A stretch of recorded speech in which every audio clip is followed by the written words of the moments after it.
Morphy with Edgewater Resources. Just going to give kind of an intro to the project in addition to what Mr. Greger mentioned earlier. The goal of the project, as you all know, we're creating about a 5-acre basin. You see a good view after the meeting here. Creating about 123 slips, 84 of which will be in the basin. The remaining 39 are going to be out here on the river wall, which are transient. The project includes relocation of a lot of the utilities that were on site previous to the beginning of the excavation. The realignment of River Street, which borders the project on the west side. We're also extending the Genesee Riverway Trail, which goes to the south along the Genesee River. And then there's a lot of site improvements, which include lighting, landscaping, hardscaping, all that stuff. A major component of the project is the basin excavation. In the bid documents, the goal of the design team was to provide as much flexibility to the contractor as possible. So we tried not to restrict those methods and the methods which you might use to excavate the basin. We think there's a number of ways that can be approached. A couple of the approaches that have worked in other projects might be a trench and pump dewatering type method. Potentially excavating the basin in the wet is an option. Some phased approaches and even water drawdown. So, and probably some that I'm not mentioning, but we think that we want to provide flexibility for the contractor to do it how you see it best.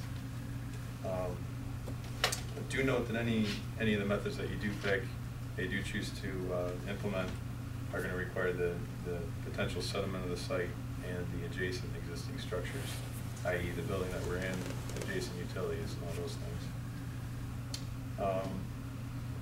Another thing of note, in contract 2 we have the floating dock system, and the general contractor and the floating dock contractor will need to coordinate particularly on a few things, including the dock system anchorage, and also on the piling, the fender piles that are going to go within those slips. That's kind of a key point of interface that needs to be coordinated up front and ironed out during the shop drawing process. With that, I guess that's the kind of brief summary of the project. I'll turn it over to Steve Metzger.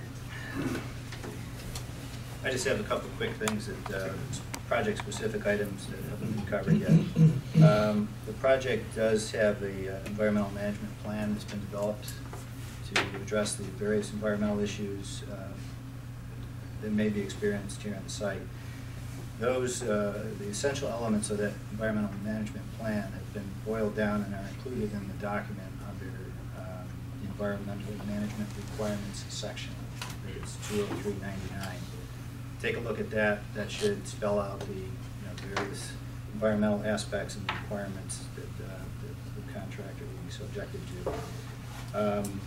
Specifically, our soils. We've got slag-containing soils. We've got other Part 360 regulated materials that would need to go to a Part 360 landfill, and then we have some clean fill. Those quantities of those materials have been quantified based on various investigations, our experiences up here. The best estimated quantities are included in the bid documents. Obviously, there'll be a lot of accounting of those materials over time, and as those numbers need to adjust based on real-life experiences, they will be. One of the things that we mention in here, if we get into excavation of wet materials or saturated materials, transportation of those materials must be done in a way where there are no, quote-unquote, no free liquids contained in the material as it's leaving the site and on the roadways. So essentially, no half-full trucks filled with water. There are, because of the sensitive nature of the environmental the materials leaving the site, there is going to be significant oversight by an environmental project monitor that will be on site at all times, watching the excavation, talking about where the materials should go, what type of materials they are, and so they'll be just be aware that there'll be significant interface with the environmental project monitor throughout the course of the project. The other thing I wanted to mention is under contract 1, there are a number of materials that were pre-purchased. We're calling them pre-purchased in this contract, purchased under contract 1, that are being provided to contract 2. Those quantities have all been worked through. Those materials that are stored on site here now, for the most part, all of them are. There's some on the west side of the road, there's some in the Link building here, there's some nuts and bolts parts downstairs. But everything will be turned over to the contractor, and materials that are defective when you receive them are the responsibility of the city. The city's not interested in pinning these materials on the contractor. So pretty much if the contract docs say that you're going to get good materials, you're going to get good materials. So you don't have to worry about covering defective materials that are promised to be good. Complete, all accessories, hardware? As it's spelled out in the CDs, it depends on the particular item. And that's pretty much all I had. So at this point, we'd open it up for more discussion, questions. And understand that, I think Mark mentioned, that we do know we're going to have at least one addendum to correct the bid submission date. And we've received some inquiries that we're going to be reviewing internally here in the next couple of days to determine which, if any, need to be addressed further through addendum. So with that, I have a question about the fill sites for the clean fill. Is the same rules going to apply that they have to be approved by the 3 agencies in order to dump there? One was the City of Rochester, Labella, and the contractor. It had to be approved. It was quite a process. Same situation with the clean fill. I guess I would defer to Mark. Yeah, we haven't changed that process at all. Certainly, there are sites that we're already cleared. But any new sites, considered, that's right. any new sites would have to be And approved. that's to cover all 3 parties. Okay. To make sure that there's not inappropriate material going to the wrong place where an owner doesn't want it. Okay. Just that was quite a process having that all done, so I just wanted to make sure that was going to be the same rules and regulations. The second thing, the monitoring of the material was a little painful because he was pointing to the trucks which direction to go, and sometimes it took a while on the site to get off from the site. You're saying that's still going to continue to be the same process of the monitoring where it's going to go? I would say yes, hopefully it won't be painful, but yeah, there's going to be quite a bit of oversight of the materials as it leaves the site to assure that everybody's protected from where it lands. Right. Going in the wrong place. It's been experienced before here on Fort. Yeah. Can you go into a little more detail? I mean, are we talking about visual? Yeah. You know, in other words, obviously, like Mary Jane's saying, you're going to have a bunch of trucks on site. So is it going to be go walking the site the day before? First of all, if you're in the wet, you're a problem right off the bat. Second of all, because you can't see.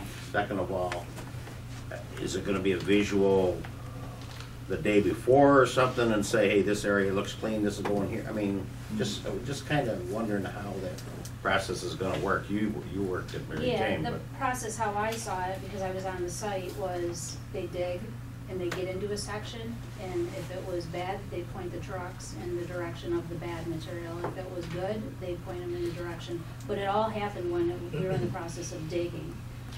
We were sometimes fortunate enough where it was veins, so we were hitting a vein of good material. They'd stop, and they would be able to see. Once they started digging, they'd go to the next vein, and that would all go to wherever it was good or bad. So they scan But it stuff was with PID meter and do visuals? Dennis Porter's here from the environmental group who more or less oversaw the operation. Dennis, maybe for that. Yeah, most of the material here isn't the PID screen that standards So you're just for. doing a visual? Correct. So it'll be somewhat subjective to how the operation is. And it was hard with the prevailing wage to determine how long, Right. you know, you were on the site with the trucks. Well, going to Lexington versus going to Millseat's a little bit of a difference, so. Yeah. I mean, how do you know how many trucks to call out every day to keep? Well, it was, yeah, And it is, you gotta make sure every truck on the site is permitted, no matter what, they all Go have to there, have the yeah. permit. Well, you have to have the permit to go to the landfill and to Emerson, you have to carry the permit on the trucks. So the clean, it didn't matter, so we would some days be thinking we were gonna haul clean material, then all of a Right. sudden it stopped in halfway through the day and we'd be on to going to the landfill or going to Emerson. So it was kind of a crapshoot. And I just Okay. was curious if we were out of that or no. Nope, it's all right. We recognize it's a difficult site, Yeah. Given the nature of the way the material was deposited and was been moved around subsequently. So it's a difficult site. And, you know, certainly don't want to scare anybody, but we should be prepared to deal with it. Excuse me, for clarification, for the clean fill, it's up to the contractor to dispose of material, and it has to be approved by the environmental people, or? I mean, I'll be point blank, the clean fill would, looking for fill for the interloop project. Would that be acceptable? I think the concerns about whether clean fill would be acceptable for the interloop are gonna depend more on the design criteria for the interloop than they are about something. When you say that, it would meet the specifications for embankment of the New York State DOT Yes. specifications? What And kind of material? we can't, right now, I understand confirm or that. verify that. Now, I know that the clean fill did have to go to a commercial site, it could not be a residential site, I'm assuming all the same rules apply, correct? Yeah, can we talk a little bit about the experience that we had with the sites in the contract? The infill sites. Yes, I'm getting your question is whether it has to be commercial. Yeah, well, it did, on the original contract, in order to take the clean fill to any site, it could not be a residential site, it had to be commercial, which was another challenge. Yeah, the conditions of this contract haven't changed, so they're the same, implementation methods are in play. But it's important, I think, for the contractors to know this, because it's gonna make a difference on, how easy it is to get a site. It's a lot easier to get a residential site than it is to get a commercial site to fill. So that would take the interloop out of the picture because of the developer area, most of that job there is for future development. Am I correct? There are portions of the interloop that we discussed with Stantec designer where materials would be acceptable from this. Yeah, under the road section. Yeah. The majority of the Road fill right of way. that needed on the interloop would be just outside the road section. So it wouldn't be acceptable. I don't remember seeing in the specifications that it had to go to a commercial site. Is it written in the specifications? Unless somebody can answer that directly, then I think we'll have to respond to that. I think that the concern is that that the material goes to an appropriate and suitable end destination. And certainly the city, the contractors, don't want to have an issue with it. There's some caution certainly in the contract line in that regard. So we'll have to, I don't think anybody can answer whether it's written in there specifically right here, right now, that it has to do with commercial site. If you could you address the interloop situation too? The interloop situation? Yes. Because it's, in the interloop, most of it just says future development. They don't really tell you what it is. Okay, take that You into just can't use it, Mike.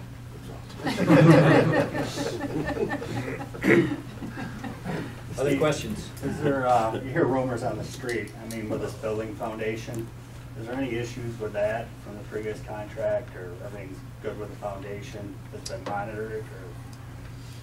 Yeah, there was I a mean, monitoring. we hear a lot of stuff on the street, but Yeah, I don't know what's true and that's, false. we wouldn't have held the meeting here today if there was a major concern. Start there. That would be good. But the contract one, throughout contract one, there was a monitoring program in place, and there was nothing detected in that program to raise concerns of the building itself or the foundations. If if the basins decided to be dug in the dry to dewater, is there concerns that the siltation from under the building is going to, are you expecting any kind of sheet piling or anything to stop the dirt from mitigating towards the basin? I don't think that we anticipate migration of sediment through there, but what we do, if the basin is dewatered, depending on the method that's used, we will require seeing a plan for making sure that the building doesn't settle. And we do have some language in there about how we plan to monitor the building and check to see if it is settling. And there's I think 2 different levels that if it settles X amount, you start paying very close attention to it. And if it hits another level, then we need to come up with a plan. So based on that, there's a very good possibility if it's dewatered that the building will have settlement. It's a possibility. So if somebody plans on dewatering, they should figure on some kind of tight sheeting. We think there's ways to dewater that maybe won't need sheeting. But even using your trench method that you mentioned, I mean, the water's still got to mitigate underneath through out to get into your trench. Sure.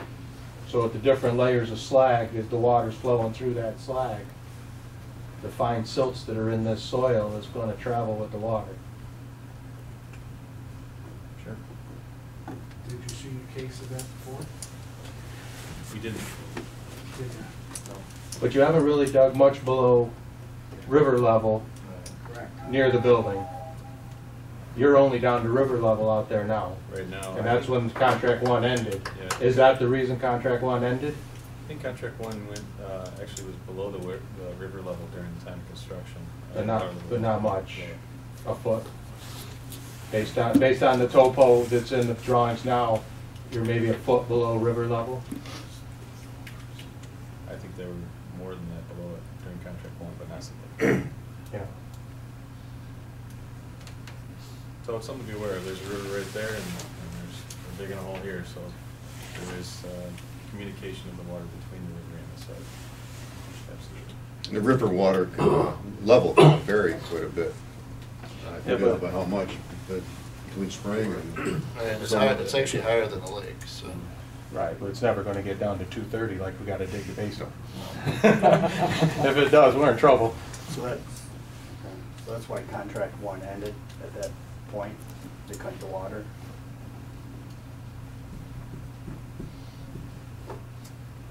$64 million question and nobody wants to answer. I have an answer, but I'm not sure I want to give it. I don't think it matters. Well, what was written different in the contract 2 as opposed to contract 1 that's going to change anything? We don't think much. There are some revisions to make it more clear in this document that there are various options available to contractors. Basically, That's the changes that What are the design changes that you made? zero. None. You made 0 design changes. Zero is an absolute. Very little with regard to any dewatering issues. But a lot of talk in there about digging in the wet, but then also an awful lot of talk about nothing with free water leaving the site. There's not room here to dry anything. So it's almost digging in the wet's not really an option. I guess that's our job.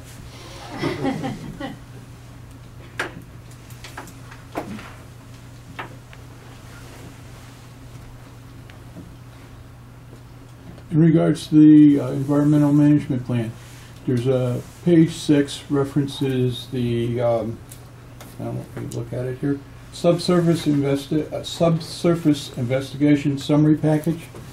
And you refer to that as sort of a be-all and end-all of what research was done. Is that a true statement, or am I misreading that? Are you looking at the specification section or the plan itself? Well, the subsurface investigation was a separate document.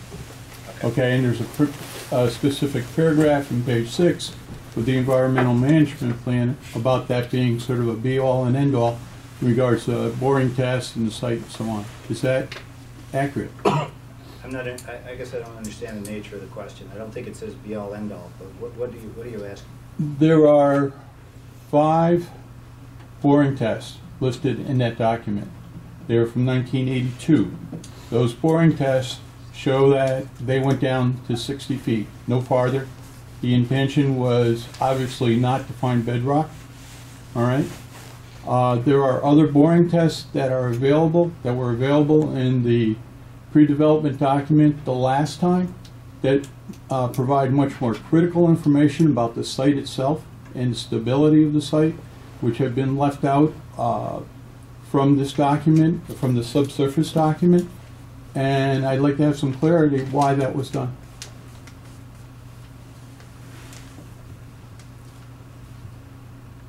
Yeah, I have to defer back to the document, but I don't think anything was left out.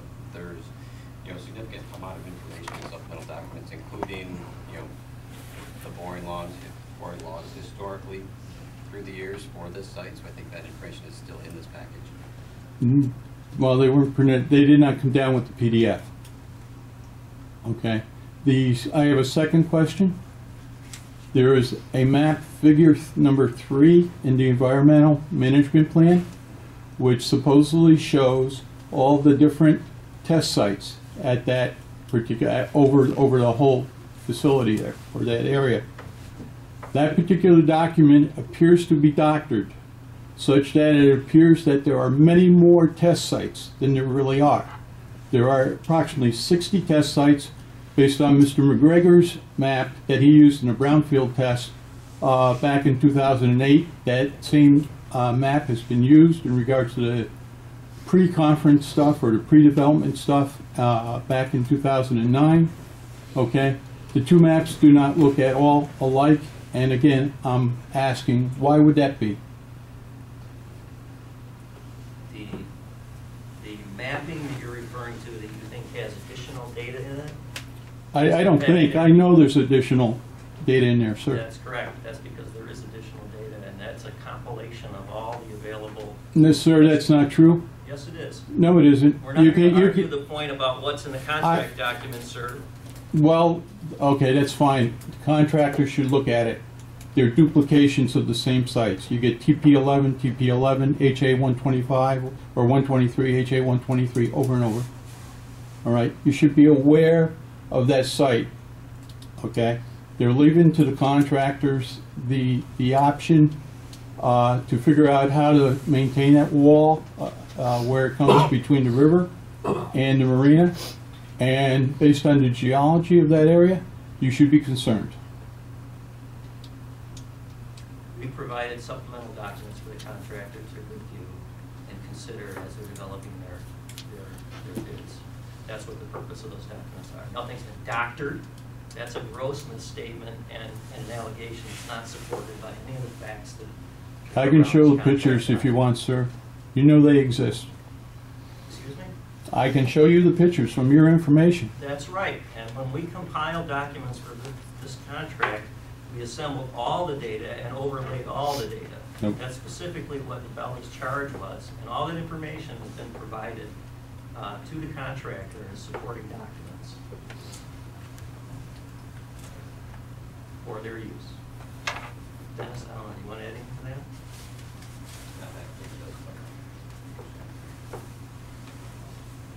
Other questions?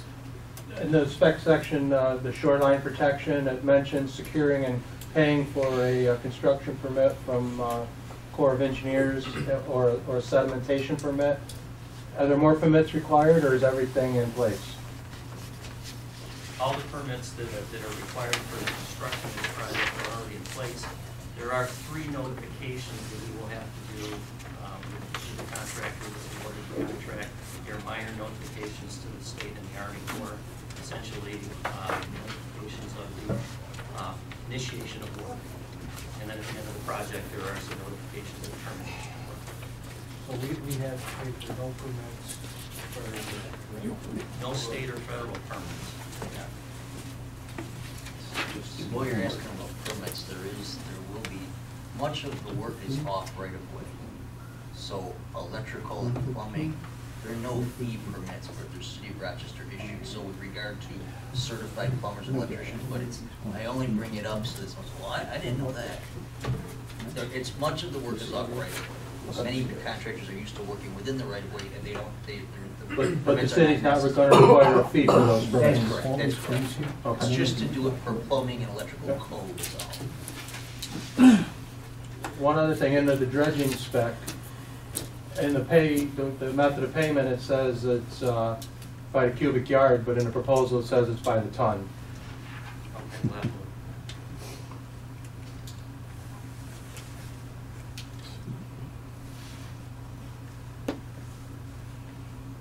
And the HAZWOPER permits are only for people working at the Lexington site.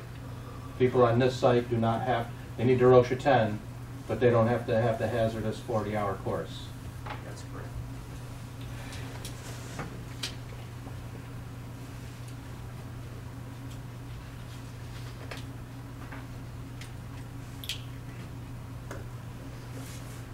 Other questions? Job fully funded, City of Rochester funds? No, Where's it come from? no, just federal, state, and that's all.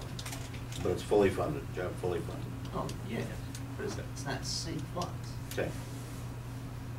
But the contract's with the City of Rochester. That's correct. Funds flow through the city. Are the utility pedestals, fire pedestals, substation on the floating dock pre-purchased also, or pre-purchased only for short side items? I don't believe they've been pre-purchased, but I do believe the substations were pre-purchased. So the substation is the heads. I believe so. Okay.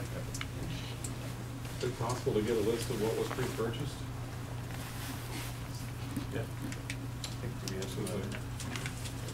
I want to say that there's a list in there somewhere.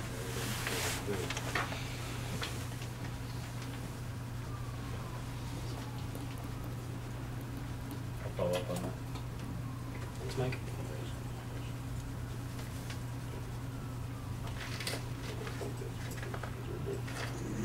Do you have, when you anticipate notice to proceed? Let's see, they will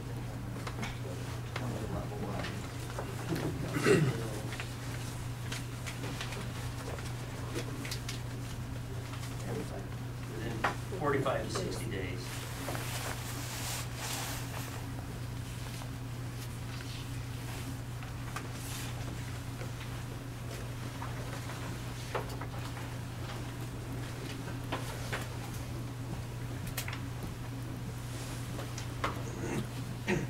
Other questions? I've got quite a list, so I'll just use them. My contact information is in the front of the book. If you want to send them to me, I'll make sure they get distributed. So we will have a time, there will be a timeline where we can ask questions by email. Well, yeah. Or is this the form now? No. If you want to send questions by email, we'll send them to you. So is there going to be a cutoff date then for RFIs? Where do we get your? It's in front of you. I would ask if you do send in questions, could they be sent out to everybody that's on this list today? Because some of those people may not realize they have that same question, and then the number they sent out before. We do an email list from the rest of the people that are here today. I think we have to Not respond us, by but the then. companies. Yeah, I think there's By normal one. correspondence Okay. change.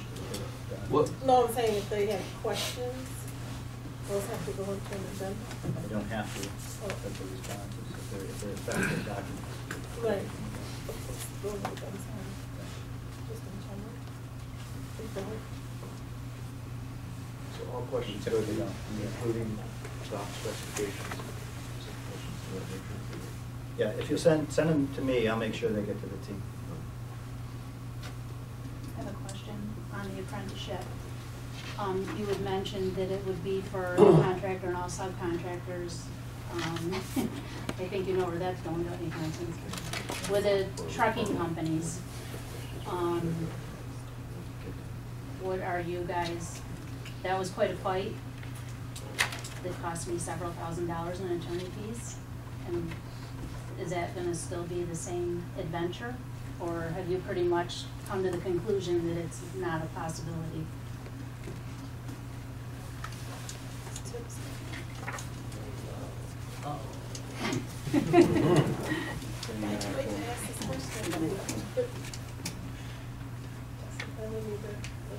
I'm not sure where that was left in the document.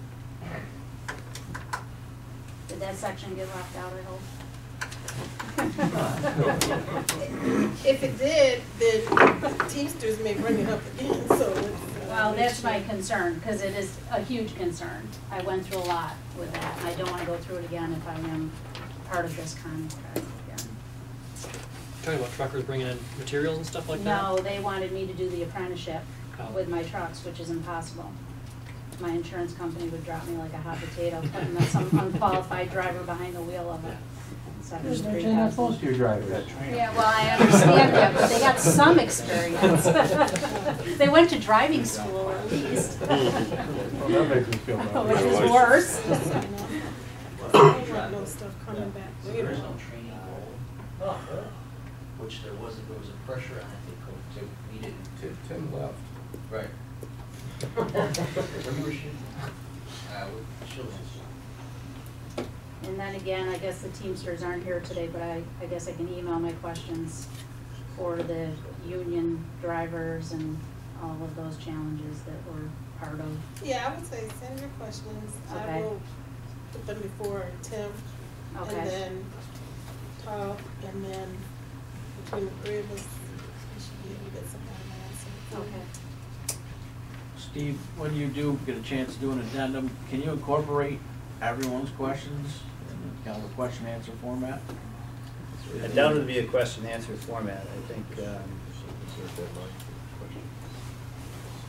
We don't have a deadline, it's a published deadline. Well, if you have to do an addendum, you do. Yeah, the week before.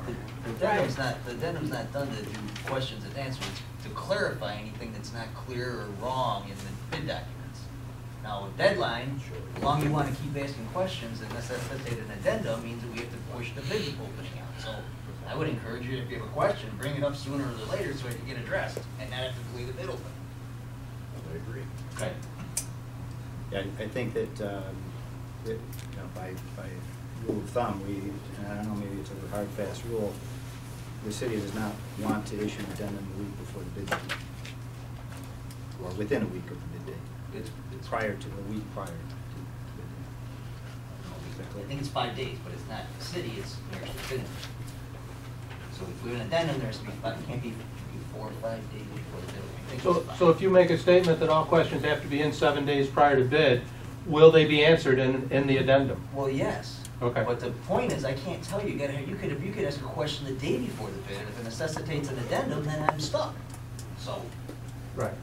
get your questions in earlier. We're going to take delay in the bid opening. Exactly, but if an important question is not realized until the day before the bid and they ask you, and it substantially affects the bid. Then we'll have to issue an addendum and delay the bid opening. Okay. That's what happens. We have to make that decision at the time.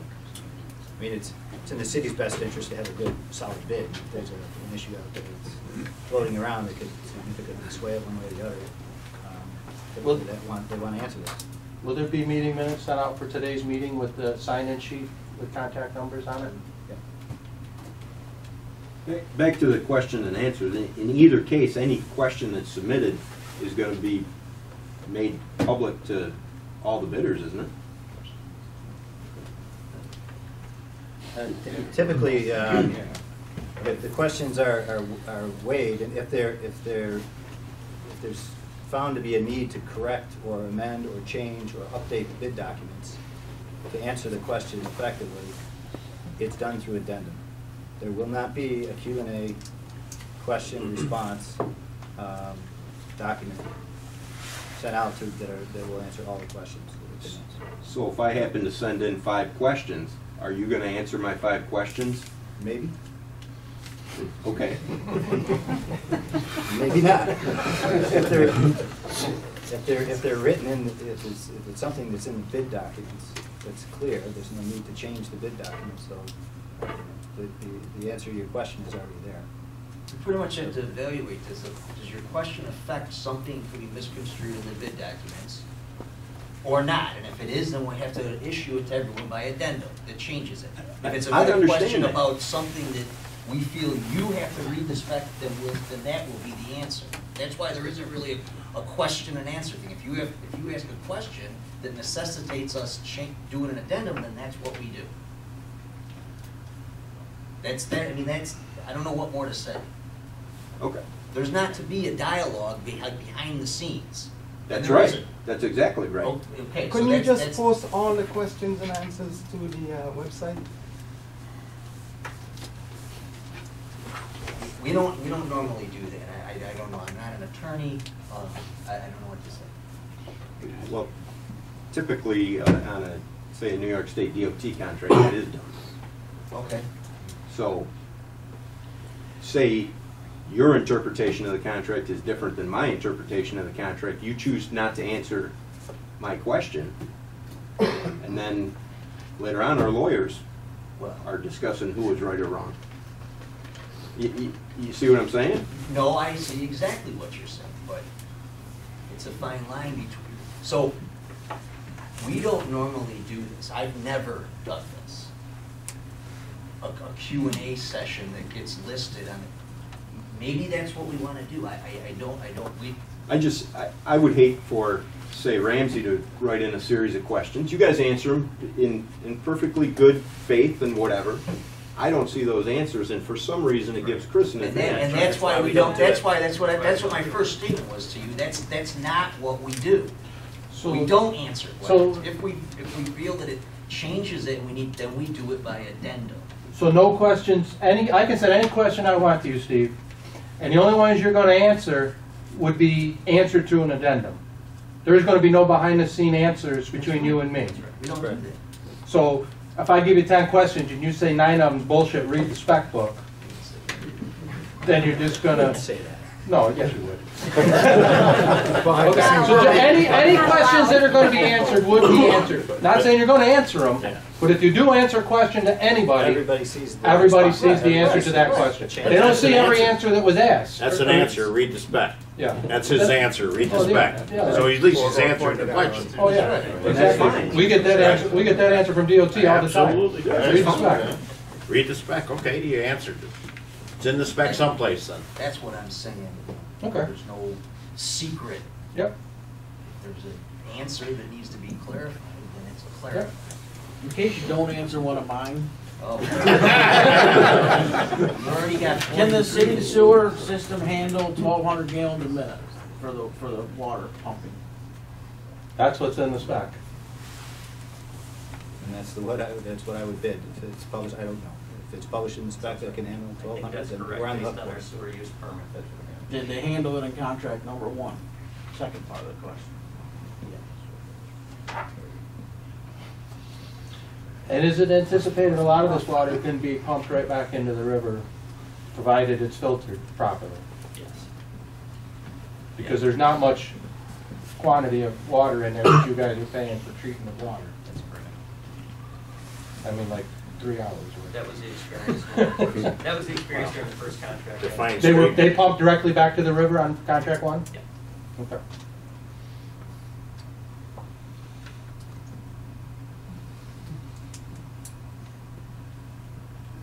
Other questions?